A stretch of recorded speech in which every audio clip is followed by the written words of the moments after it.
Hi, YouTube. I'm Brick Smith, and welcome to Forever Sorting with Kevin Aardvark Hinkle.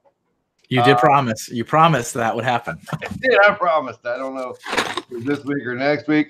We got some. Hey, Kevin, how's it going? Hey, Julian. I know. I don't. Yeah. So, how you been? How you been? How you been? The last time we spoke. Good. Okay. And how about you? All right. Okay. These like awkward, weird, fake answers.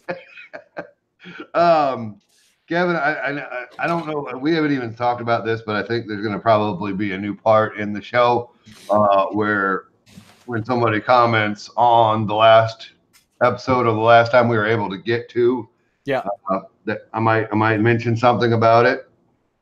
Okay. I didn't ask you though, so I guess that whatever. You don't have to. But I mean, we could at least talked about it, I think. So I always like when Bricks on the Dollar weighs in on the hands thing. He commented on was it episode 24? How about a shirt with two? How about a shirt with two bins on it? One contains hands and the other contains torso assemblies. Ooh. Yeah. How about that? How about that, Clutch?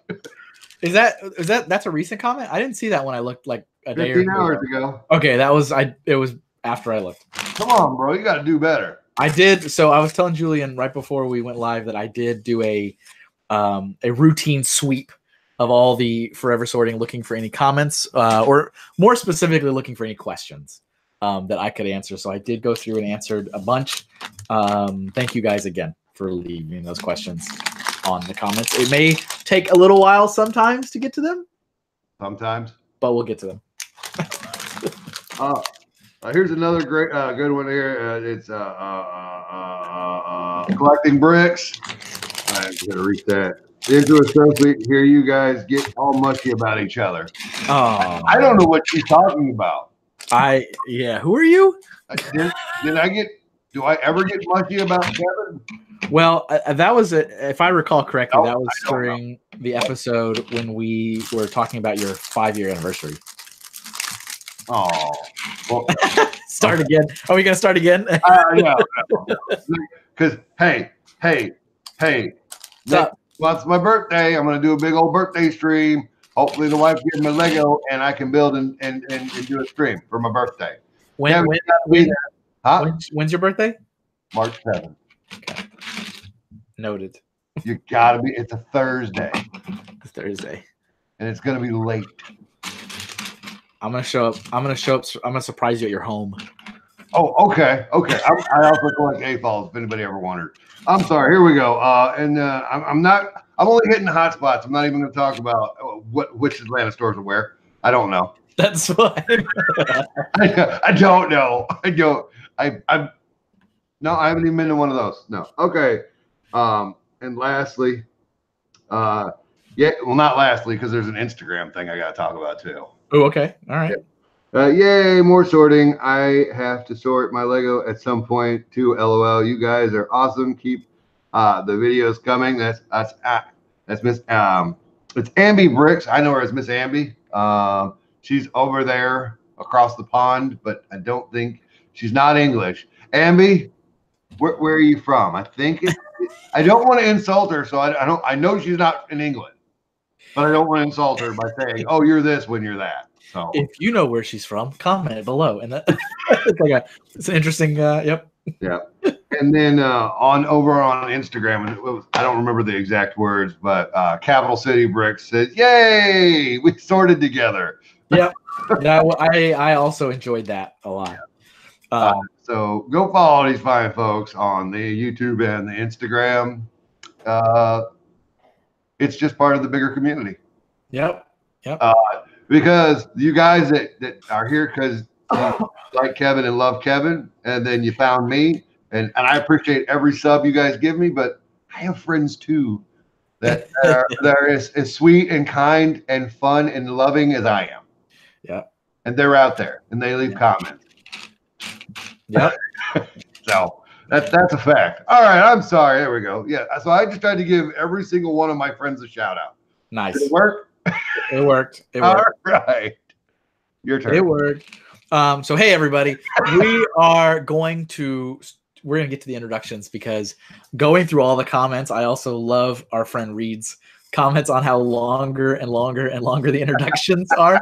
And I did make a joke, not to spoil the comment thread, that we should eventually do an episode where it is nothing but an introduction. No.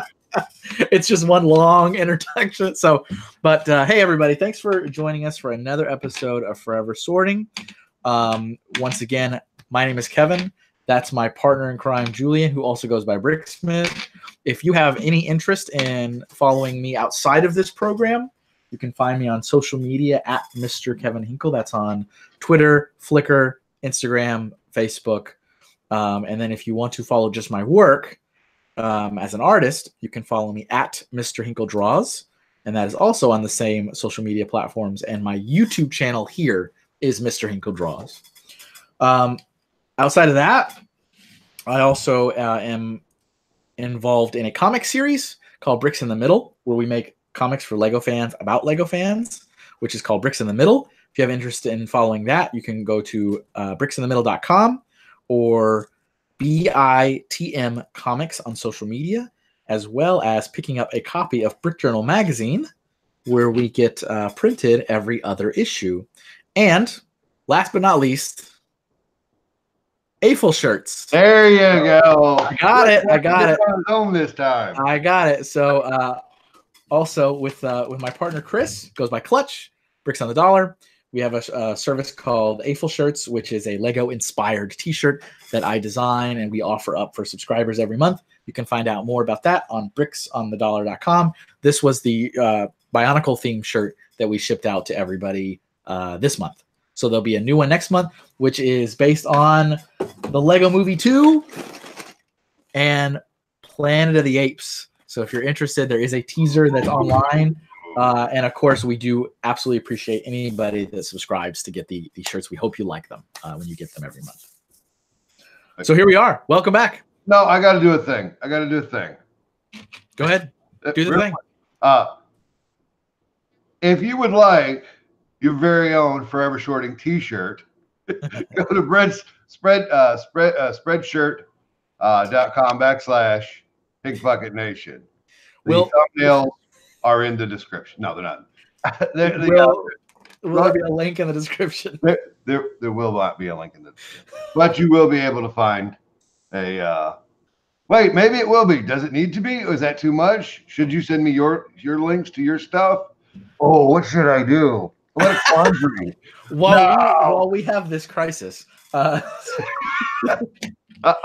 I think, hey, I don't want to tell you your business. Yeah.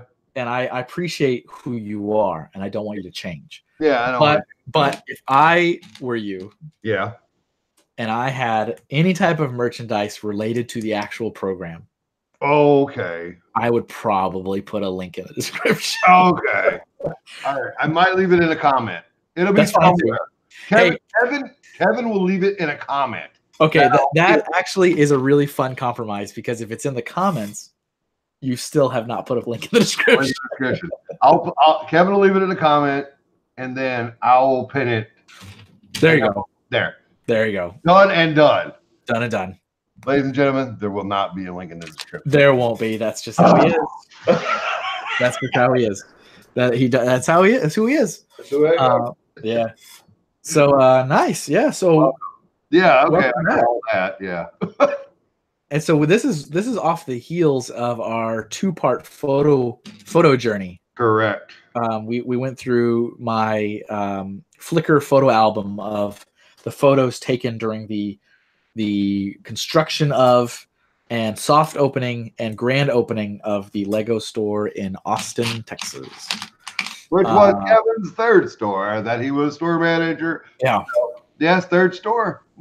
No, it was my third store to work at. But it was my second store as a store manager. Yeah, which makes Kevin made Kevin the youngest store manager. Arizona made Kevin the youngest store manager up to that point in the history of all times of the Lego group. The whole world can suck it. Right? Yeah. And I think, as I said before, I don't know if it's still a record maintained. I don't think it is. I think it got broken. But for a long time, I was the record holder. Yeah, you were. Yeah, it was my third store, and out of the whole, no offense towards the store and my team in Colorado or Arizona, Careful. but Careful. abort. I would definitely Away! say the highlight of my retail career was definitely in Austin. That was the highlight. No. It was just, it finally, pun intended, clicked together. Oh, he did it, folks. I did the thing. It felt right. I felt like I had earned the place I was in. I had a really strong team. I had a great assistant manager who supported me, who we were also very, friendly with each other. We had a lot of the same interests. Yeah. Also handpicked. Yes. And I was back in my hometown. I had my wife and my family back at their hometown. That makes everybody happy. I mean, it was just like, I don't even know how to put more words to it. It was just like the highlight. It was definitely the highlight.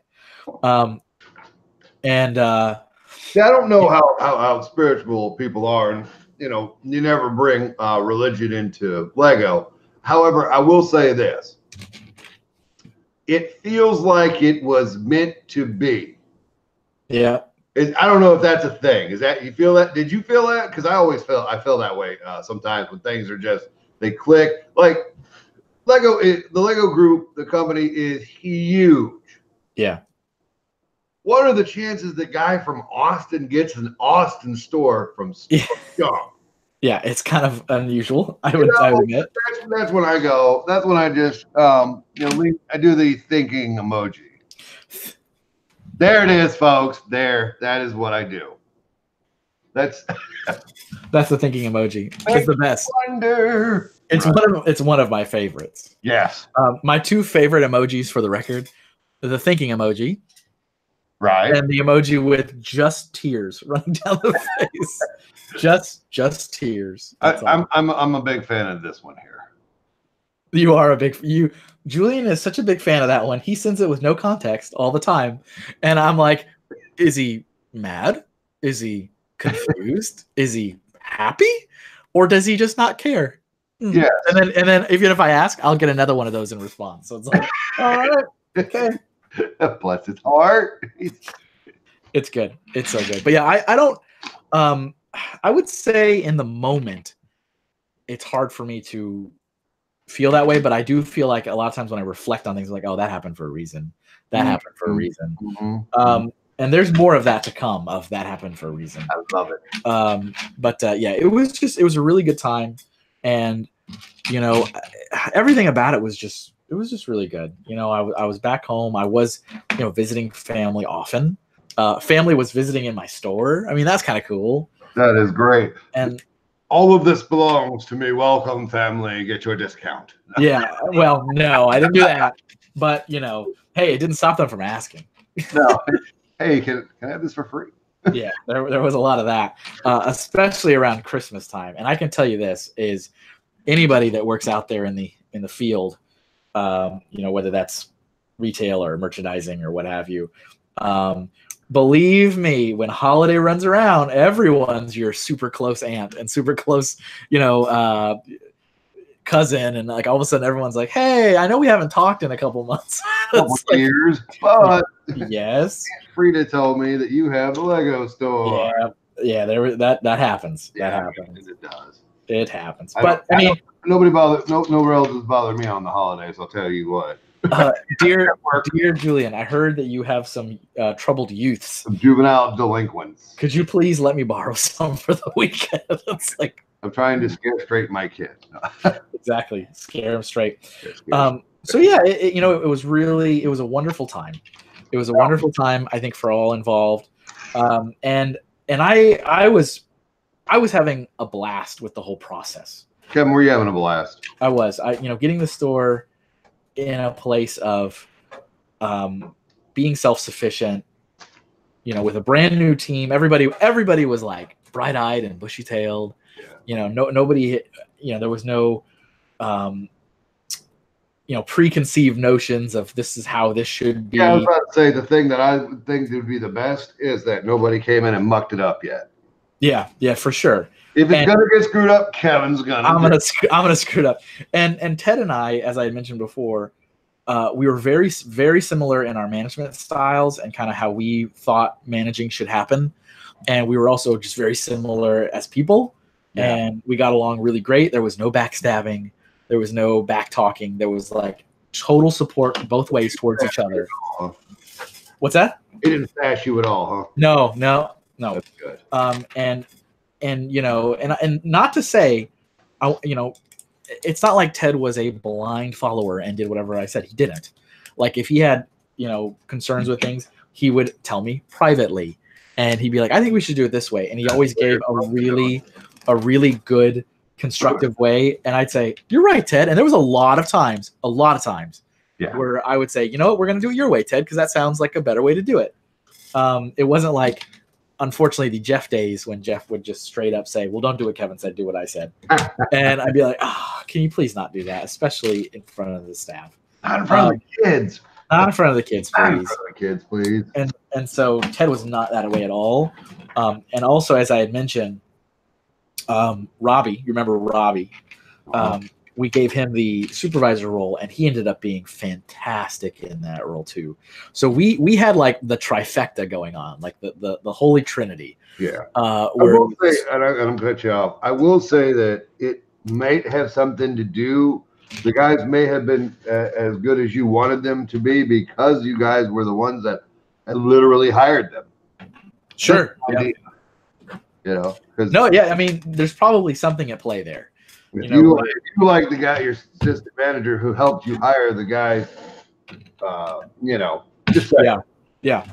And as I had mentioned when we walked through the photos, there was some people that ended up leaving for one reason or another. Yeah. But it wasn't, for the most part, anything majorly epic. Yeah. But, some of them were like, "Hey, I got to go back to school now." Because, we opened in the summer and our staff was almost 100% college kids. It's like, well, got to go back to class. There was a couple that had some issues, but nothing major. And so the other person was Randy, if you recall. Randy was our other supervisor. And Randy was a super nice guy. And he definitely kind of stood out at first of like, he's got something there. There's some kind of leadership qualities that are brewing in this guy. Yeah. And so we brought him on as the second supervisor after Robbie. Unfortunately, that didn't work out. And again, nothing terrible, but Randy just couldn't handle the responsibilities of being a supervisor. So he often would forget certain forms or forget reports that he's supposed to do as a manager. And there was no like, you're out. Like we gave him lots of coaching, lots of opportunities to improve, different ways to help him. Yeah. And unfortunately, after a couple months, it wasn't clicking with him. And so we said, unfortunately, you're not working out as a supervisor. So unfortunately, fired. Well, so we had a conversation about it. And it was a topic of discussion because we're like, well, what do we do now? Because the thing is that if you have somebody in a manager role in any place, and then they stop being a manager role, the reason they stop and then they maintain being a part of the team as a fellow associate is critical into how everyone's going to perceive that person forever. Right. So if it's like, I needed to focus on school, so I took a step down. It's like, oh, cool. All right, you're one of us now. But if it's like, I got demoted because I couldn't handle it, it makes a really weird environment. And we were concerned for him, saying we don't want that to happen to you, where you could, because that's what it would be if you stay and we demote you, because that's what it would be. Yeah. We're also not going to lie when people ask, like, well, unfortunately, it just didn't work out. And then we were afraid that he might lose respect with the staff, and it might be awkward to work with. Yeah. And he was also concerned about that. And so we kind of let him think on it. We thought on it. We consulted with our HR partners, and everyone was kind of on the same page. It was like, well, what do you think is the best solution? And he eventually came back and said, you know what, I really think you're right. I like it here, but I don't think I could personally keep working here as an associate now that I've already been a supervisor, and that's kind of awkward for me. And I'm like, yeah. So it was kind of a mutual parting. So he couldn't even see. I don't like when that happens on any level for any reason, unless the person is painfully inappropriate. Sure. I wish. Couldn't we just have transferred him to another store in Texas? I don't think so. I don't know if we brought that up in discussion, but I know that he was either married or he was involved with somebody, and he had children.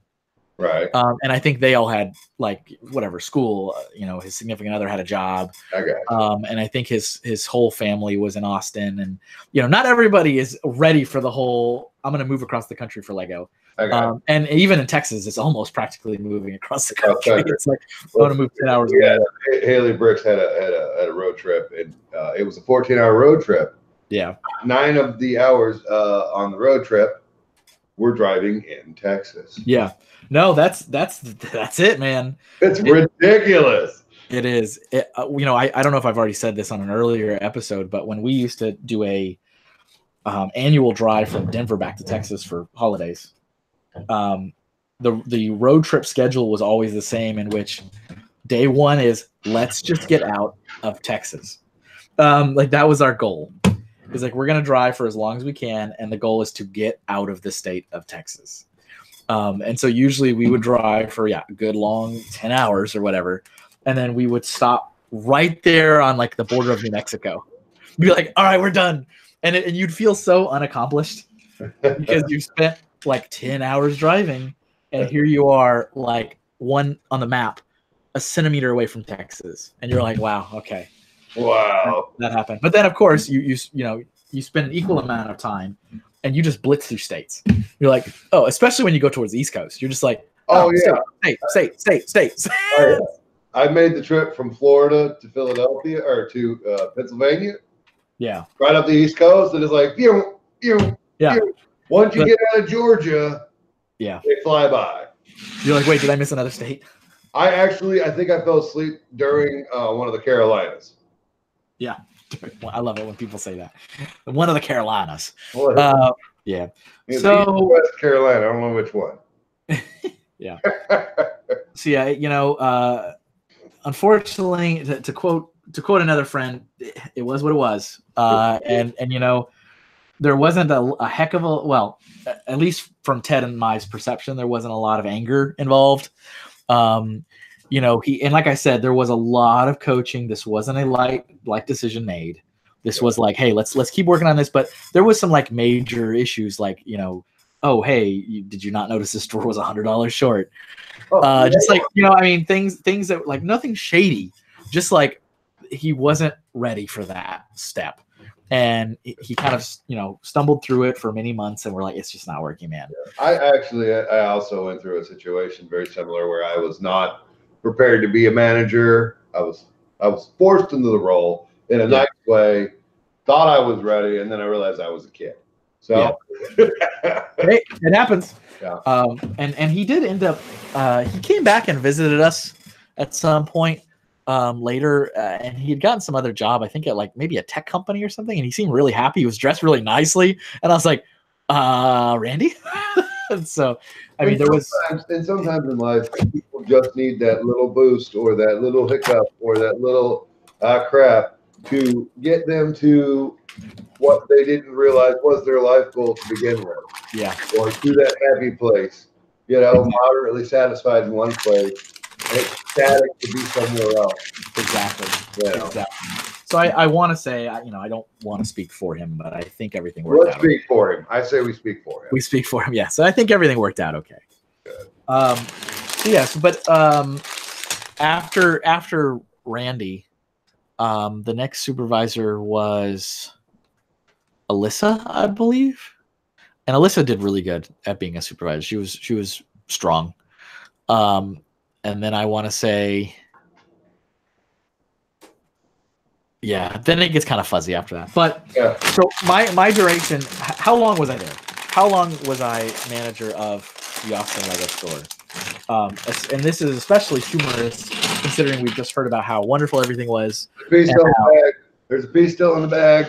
Oh, you're right. Look at that. Good catch. There's two in there. Oh, Lord. Yeah. Oh, you know what? Something we would have heard about in the comments. Yeah. There's a piece in the bag.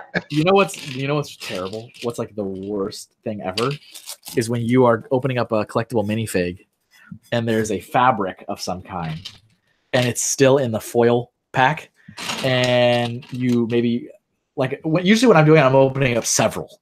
So I'm like, oh, I'm opening up these 20. And then I throw the whole stack of the foils in the trash. And then I realize like a green skirt is missing, which is what happened yesterday. And then I had to go back and take all the foils out of the trash and find the one. Yeah, that sucks. Could it have been this green skirt? It was that exact green skirt. What? Focus ever. There she is. Yeah. Those are some good minifigs, by the way. I am satisfied, like thoroughly satisfied. And I'm okay since Kevin got us derailed real quick. Ladies and gentlemen, I give you two different in the same universe. Two different skin tones. There it is. Yellow and whatever. This song is gonna get stuck inside your head. Yeah. So, there you go. I believe that's the first time that's ever happened. Yeah, I'm pretty sure. Sorry about that, Kevin. Little knowledge. Well, I mean, I guess in the first Lego movie, there wasn't any. No, but Vitruvius was skin tone. He was not yellow. Huh.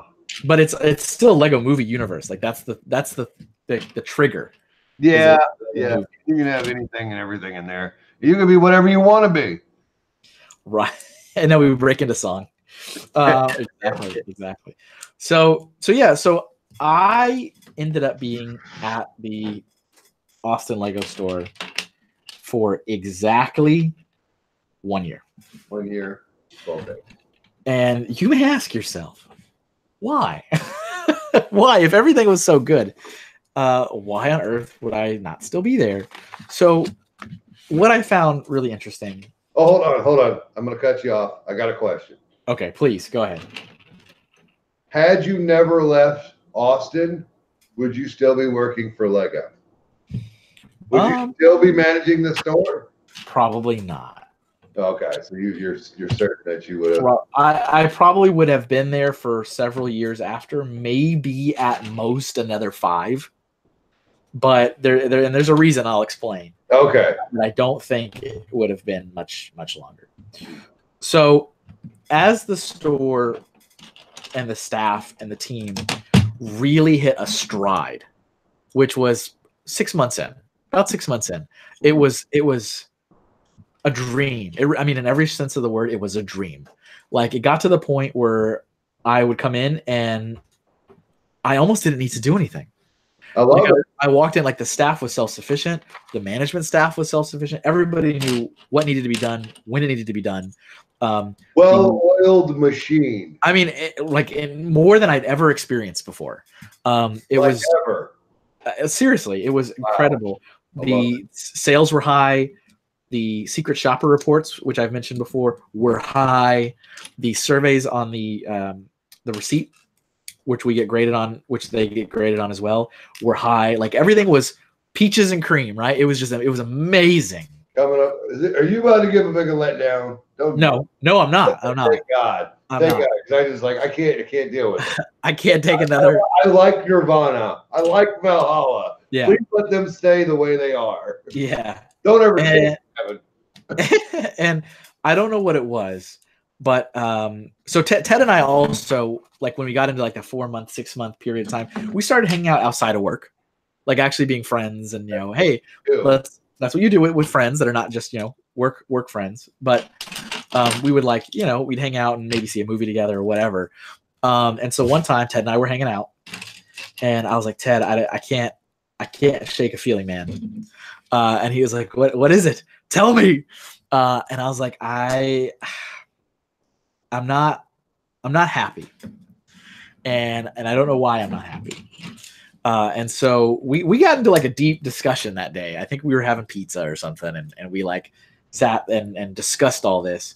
And what we hashed out together was that like I had gotten so used to for so many years, like just busting my butt in every way, being the guy that's, got my sleeves rolled up on the floor, scrubbing the tiles, like being the guy who's constantly fixing the back stock room because somebody let it go to hell again, like cleaning up the picker brick wall, training the staff. There's a new person to train. There's another new person to train. There's another new person to train. And, once we got to a really good place in the store, turnover stopped. Yeah. Like people just stayed. And so like I got into this weird funk, I guess is the right way to say it, where I was like, I don't know what to do with myself anymore. Like, I get that. Yeah, there's still a store to run. There's customers to talk to. I get that. And I did that. I still was doing it. Yeah. But I just felt like as a manager, as a, Lego store professional, there was nothing more I could do. Like I had finally done it all. And my work and my efforts were no longer like slowly taken apart behind me. Yeah. So like when I would do stuff, it stayed. You know what I mean? Like I would clean up the back and say, hey, everybody, I've decided to test out this sorting system. We're going to do it this way. And they would be like, oh yeah, no problem. And it would be maintained. And I wouldn't have to correct people. And I wouldn't have to redo it. Yeah. And I'm like, and it got me into a weird headspace. And I felt, I don't know what's the right wording. I don't know what's the right thing is that you don't know how to act when there's not drama surrounding. Yeah. I was like a beat puppy, and I got used to like, certain things. And now I'm like, wait a minute, how do I deal with this? And hey, don't get me wrong. I really was proud of getting to that point, and I was proud of everybody. I mean, like I can't even begin to tell you, we were having staff meetings monthly, manager meetings monthly. We were having our staff meetings quarterly. That never happens anywhere.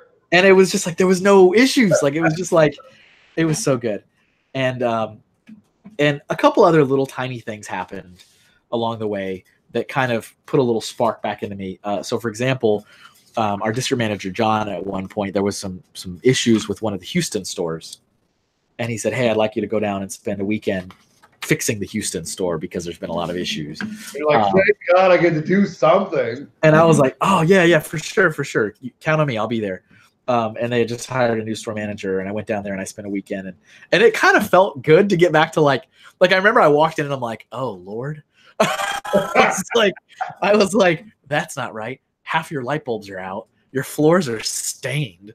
I was just like, I was actually really happy, like cleaning and fixing, and the whole weekend I was just talking to the new store manager that had just been hired, and explaining how things are and how the policies are, and all the while I'm sitting there on my hands and knees scrubbing the floor tiles for her. And was your district manager grooming you to become a store trainer manager or store manager trainer? Yeah, I think so. Your mind? I think so. So that yeah, I think from my relationship also with him afterwards, post store, yeah. I think so. He never came out and said that to me, but I have a feeling. Of course not, because that's not the route you took. Yeah. So, but I think there was something at that, something at play there. But that was a lot of fun. But then again, when it was done, and it was like, all right. And then that manager would call me every couple of weeks to like ask for advice. And I'm like, yeah. But again, my store was just this crazy well-oiled machine, and I was so proud of everybody involved. But I felt legitimately not needed, is what I felt. I felt like I don't really need to be here. Everybody's got this handled, and then I got into this funk again. And I was like, going to work today. It's just like, you know what I mean? Like, I don't know how to explain this. I do know what you mean. My job sometimes is like that on our end.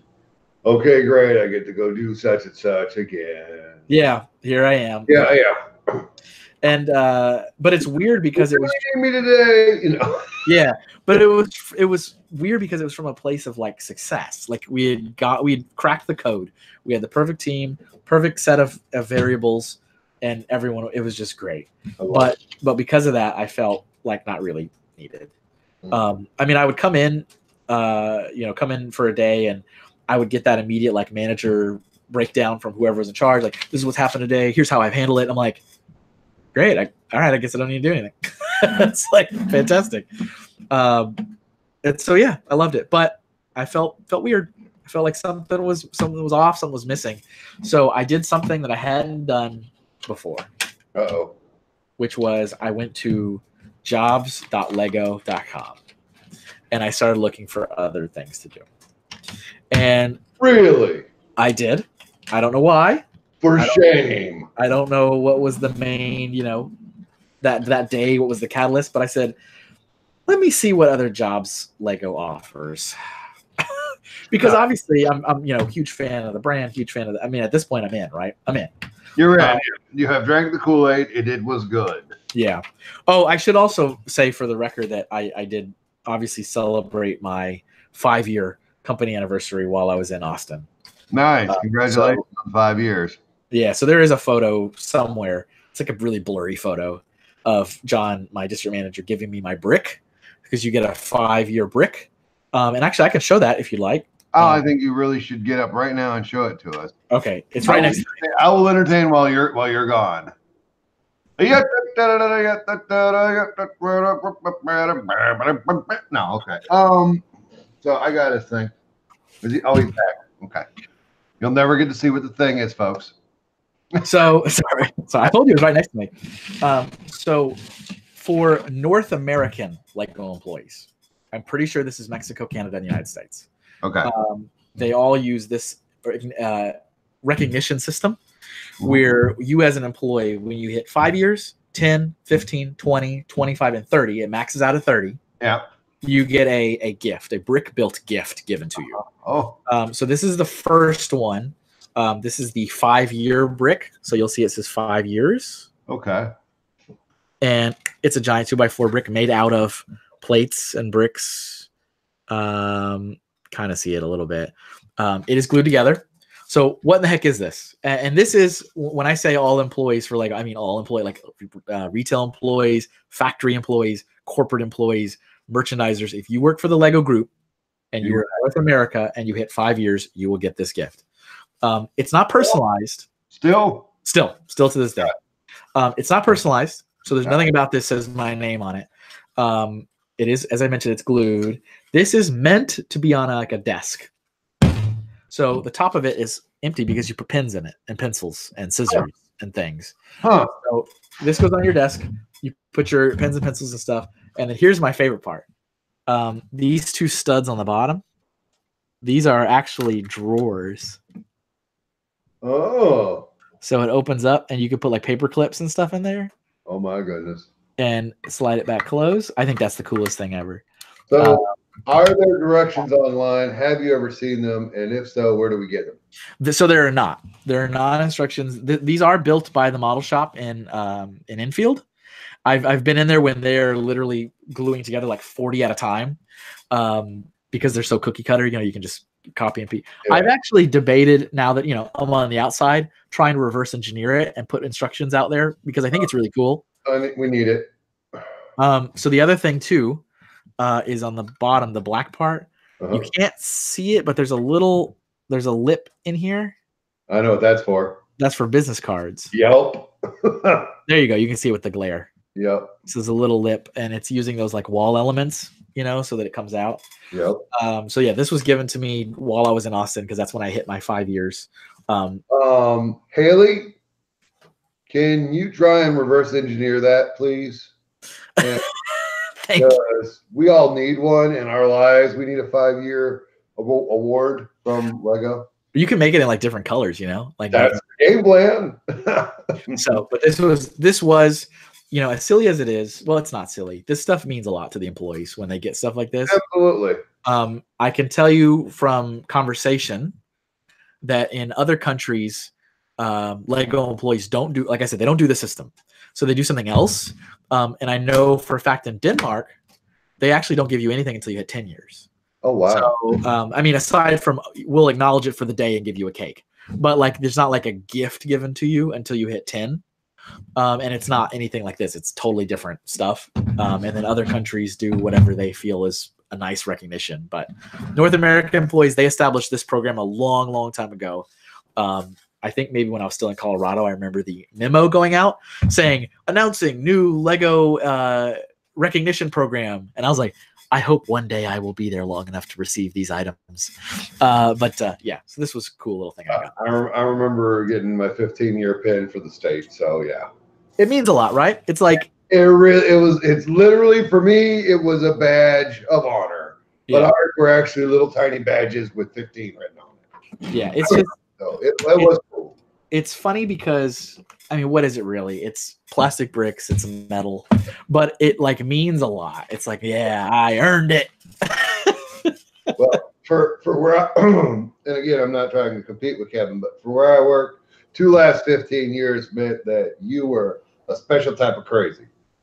Right. Yeah, we're all crazy down here.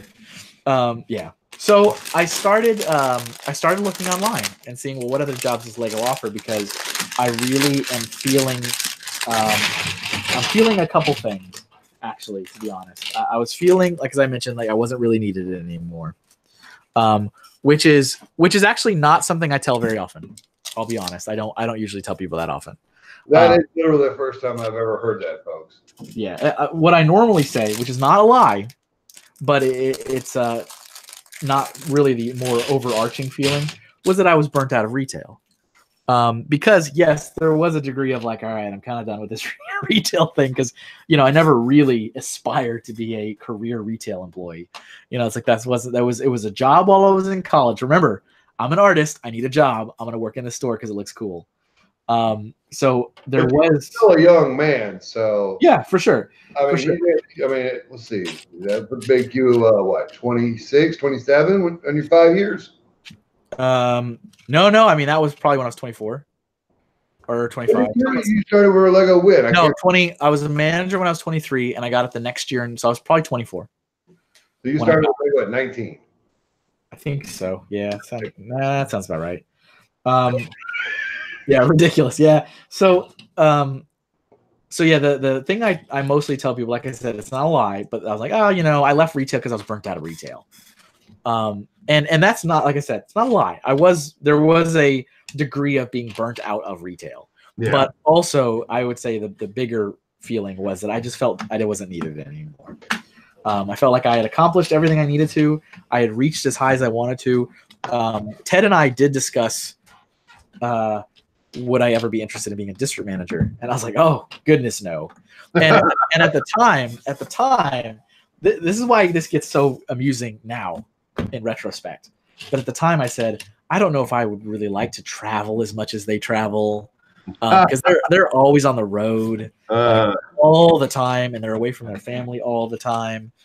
And I mean, I like the challenge of helping stores and fixing stores, but then having to do that for 11 at like every time, like every moment, it just didn't seem interesting at all to me.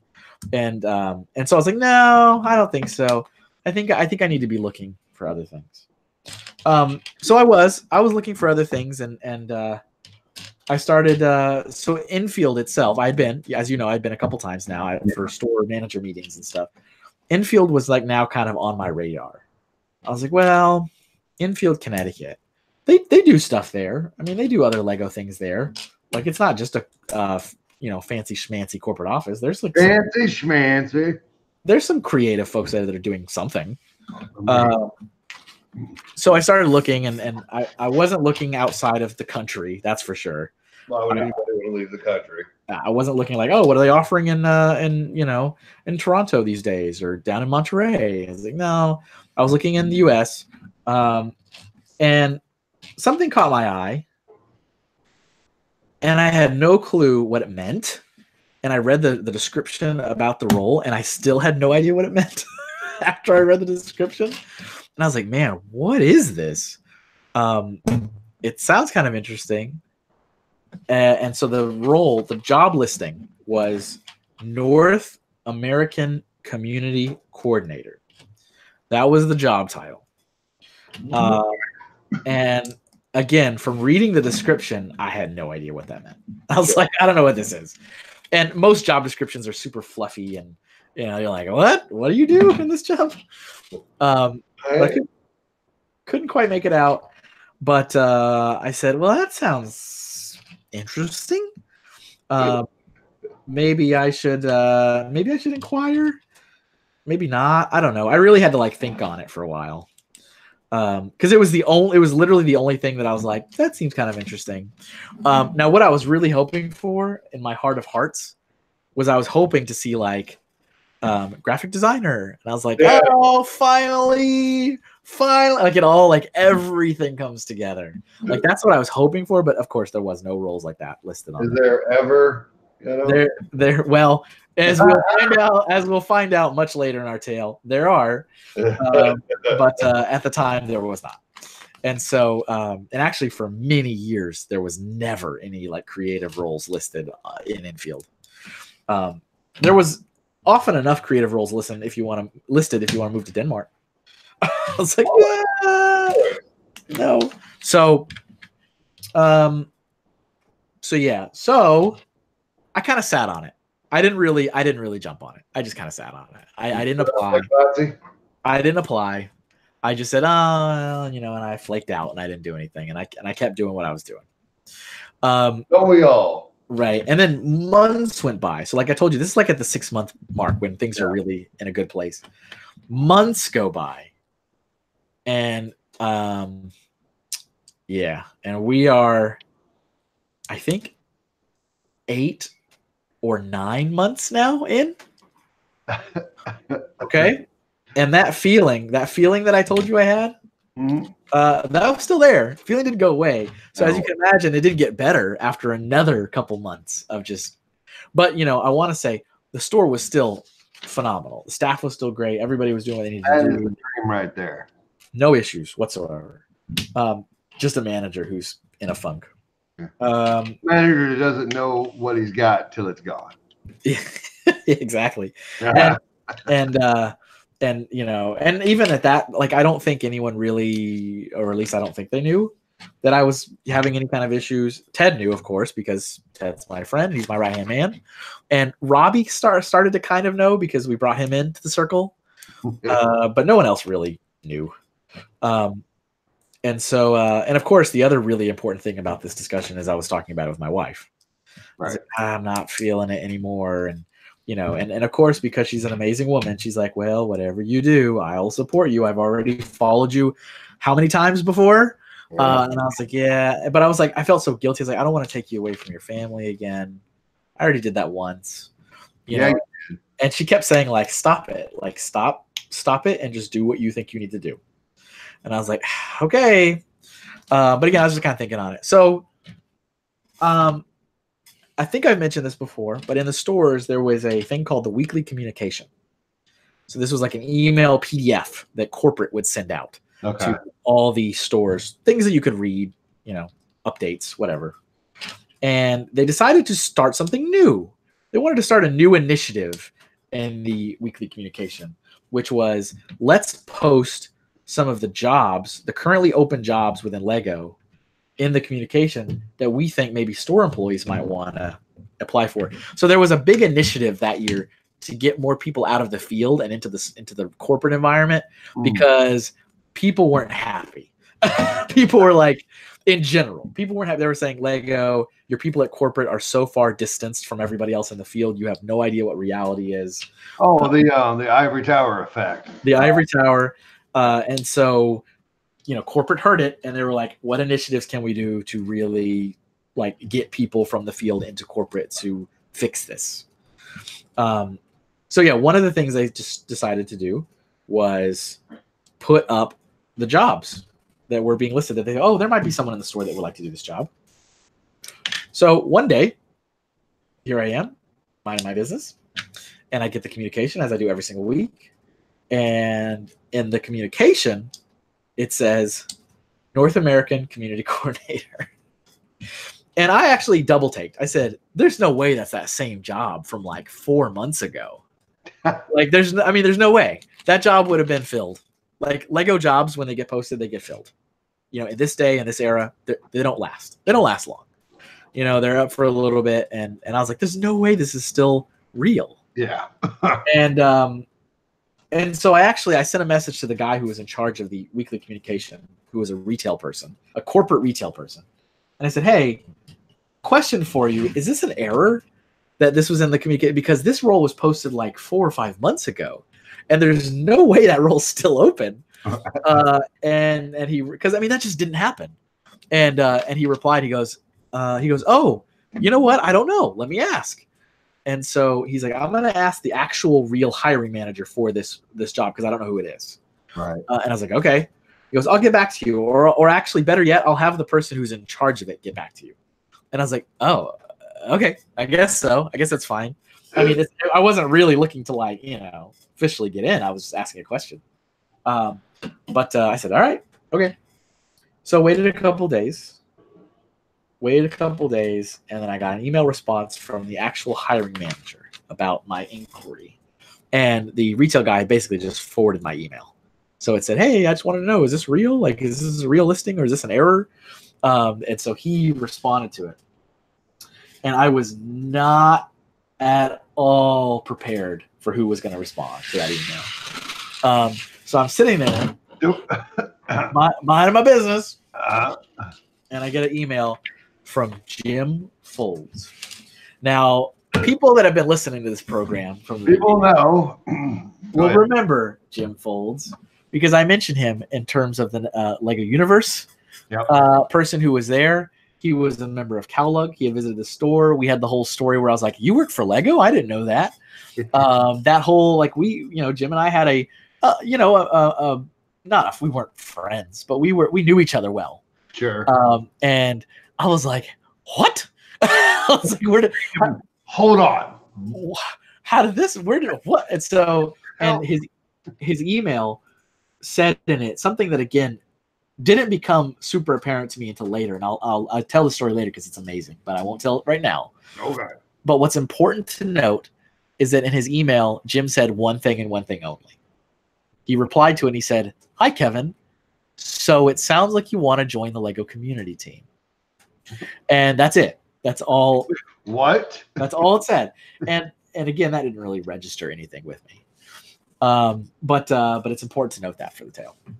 And so I was like, oh, well, I just thought maybe it was an error. Like, there's no way this is real. Like, I figured.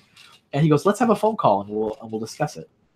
So he called me and we chatted for a long time. So I was in the store. He called me up at the store phone and we talked for a good long time about everything. Yeah. About everything since I had seen him in Colorado. I hadn't seen him since then. I hadn't talked to him since then.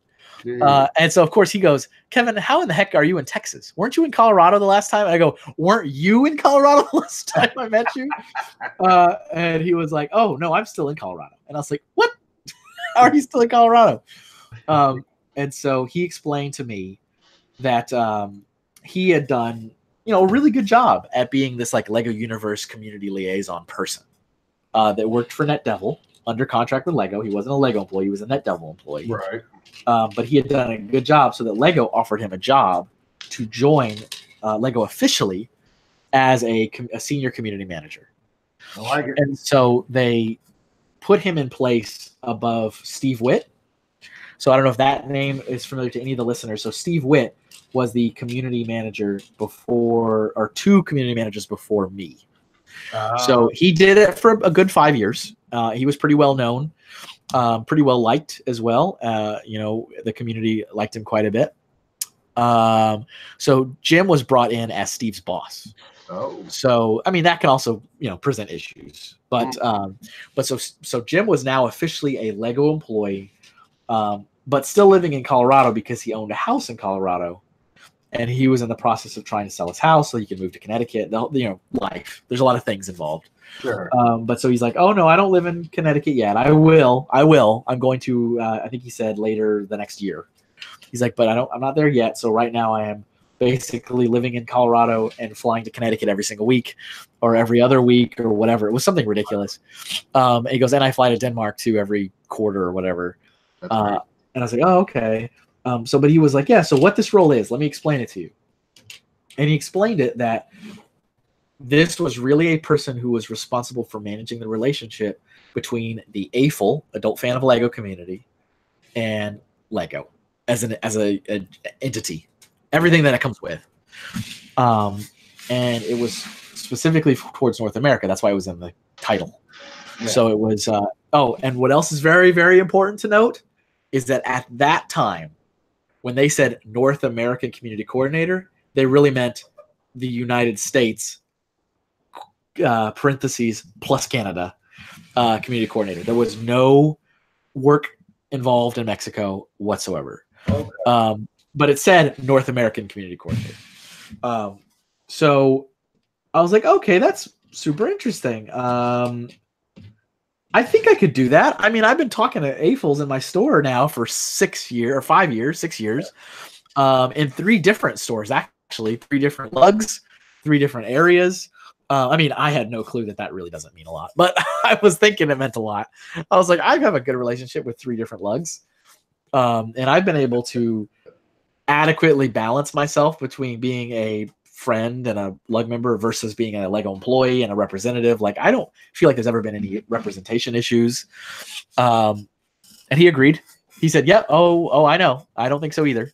And so based on all that, I went back home and I told my wife, I said, "All right, so here's the deal. This is what I'm thinking. I'm thinking about going for it." And part of me, again, to be very transparent, part of me also said, maybe if this doesn't work out long term, because at the time I didn't think it was long term, I said I could also use this as an opportunity to get myself to Connecticut. And then when I'm in Connecticut, maybe some creative roles will open up in the next couple of years or whatever. Just to be fully transparent. And so, but it sounded interesting. I thought I could do it. I thought there was something I could offer to it. And it sounded like a new challenge, still with Lego, in a totally new environment. And my wife was like, just apply. But what I thought was, something to say about my wife. When we had that talk, she was like, well, I'll start looking for places to live. I mean, she's like, immediately went into that. I go, honey, I haven't even applied yet. And she goes, once you apply, you will get it. So I'm going to start looking for places to, I mean, like, she didn't even miss a beat. She just like went straight for it. Like, she wasn't having it. And I was like, no, honey, I mean, it's not guaranteed. Like, I'll have to go through an interview process. And she's like, and she said it like twice. She's like, once you apply, you will get it. So I will start. And I was like, okay. And so she did. And it was hard. It was rough for her to even ask her to do that and be like, hey, guess what? I brought you back home and I'm going to take you away again.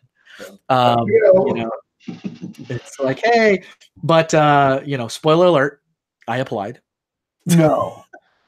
I applied for the role. I told Ted I applied for it. I told Robbie. And I told like 1 or 2 other people. Like, I told a couple other like kind of extended management people. Mm-hmm. I said, look, here's the deal. Here's how I've been feeling. And again, with them, I said, I told them it was, a mixture of being burnt out and also that, I didn't feel like there was a lot I could offer the store anymore, that they had really, done their jobs, done it well. And then I also said, and Ted, by any degree, could easily take that store over. I said, Ted has my 100% confidence that he could take this over. And I would tell anybody that. And so, of course, well, we'll get to that. So, but I applied. I did apply. I ended up having 3 interviews, I think. Yep, 3 interviews.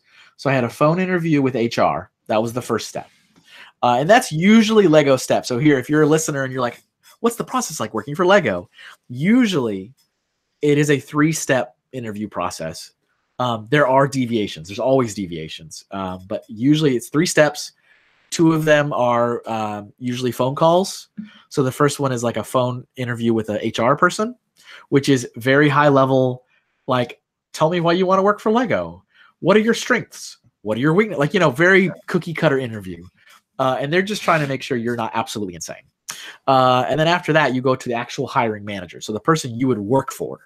And then that person interviews you. And they give you a lot more, concrete, relevant questions. Yeah.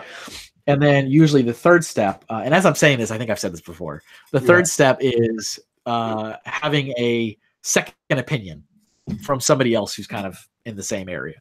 So that's what happened to me. I had a first interview with HR. I had an interview with Jim, a phone interview with Jim. Yeah. And then I had a second phone interview with Tormid. So Tormid, for anyone who's active in the community knows, he is the head of the community department. So he's like the senior director. He's in charge of the whole thing. There are lots of videos of him out there, interviews with him out there. You can find him if you really want to. So that was with Tormid. It was really bizarre getting a Danish phone call at my Lego store phone. That was the first time ever in my history that I had gotten a phone call from Denmark. And I was like, whoa, that's a lot of numbers on the screen. So I was like, whoa. Why? Do you know why? And if you do know why, let me tell them. I don't know why. No. Okay, the reason why is because whenever they made the phone system, whoever made it, each country has a code.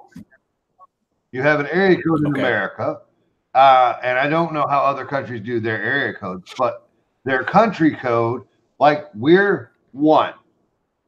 Yeah, that's so America. That's why we have the number 1. So all the other countries have another number, and it can't be 1. So there's whatever number that is. I think it could be up to a 3-digit number. Yeah, and then the area code, and then the 7-digit phone number. Yeah. So that is why there are so many numbers on international phone calls. Just did you know that, Kevin? No, I didn't. I want the little like star to go by with the more you know. Like, yeah. So that I learned that. I don't remember how I learned that, but I learned that, and I think it's cool as all get out. So yeah. So the Danish code is 45. Okay. I remember that. So, folks, if you did know that, comment down below and let us know that you already knew that. Yeah, what are you guys doing? I already knew that. Well, Brickstar works for a phone company, so I mean, there's that. Yeah, he might know. Sorry. So no, that's awesome. So that's perfect. Oh, sorry. I apologize so profusely. For educating you. Yeah. So I think we're at a really good spot. I think today to wrap up. Yeah. But just to conclude, things were amazing at the store, but I was feeling a little, I was in a funk. I wanted to move on. I wanted to do something else. I wanted to get out of retail. And although I had kind of find the perfect combination of scenarios, being back in Austin, having a new store, having a perfect team, getting my family back with our extended family, the bug was itching. And I did apply. And I did go through the interview process, and we're going to end it there to see how it all ended. Dun, dun, dun. Did he get the job? What? You're like, did he get the job? Did he get it? Go to next week, ladies and gentlemen. Same bat time, same bat channel. No. You can vote for your preferred ending. Right?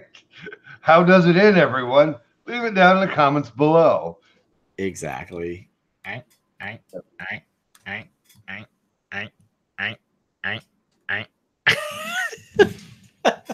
everybody. Thanks for coming. And remember, that's Kevin and his little eye friend. And that's a little Duplo invader. Like, do you spin the eye? Spin the eye. Spin his eye. There you go. Ooh. Are you hypnotizing people? Don't buy Mega Blocks. All right. All right, that's us. We'll see you guys next time. Sorting. And remember, you got to sort those bricks. Bye, everybody.